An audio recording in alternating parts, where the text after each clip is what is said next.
US, America, London చాలా ప్రదేశాలు ఉన్నాయి కదా. ఈ ప్రదేశాల్లో తిరిగితే దానికి మన డెబిట్ కార్డ్స్ కనుక వాడితే ఫోరెక్స్ ఛార్జెస్ ఉంటాయన్నమాట.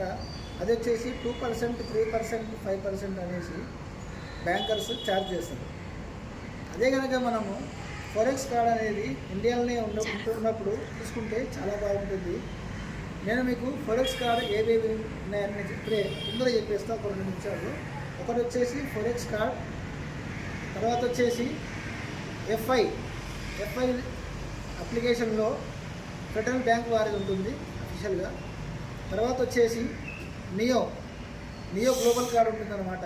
అది క్రెడిట్ కార్డ్, డెబిట్ కార్డ్ ఉంటుంది. అదేవిధంగా అదాని క్రెడిట్ కార్డ్స్ అని చెప్పేసి ఉంటుంది. అదేవిధంగా రూపే ప్లాటినం, తర్వాత ప్రయారిటీ కార్డ్స్ ఉంటాయి. ఆ ప్రయారిటీ కార్డ్స్ కనుక మీరు తీసుకొని ఇంటర్నేషనల్లో ట్రావెల్ చేసినప్పుడు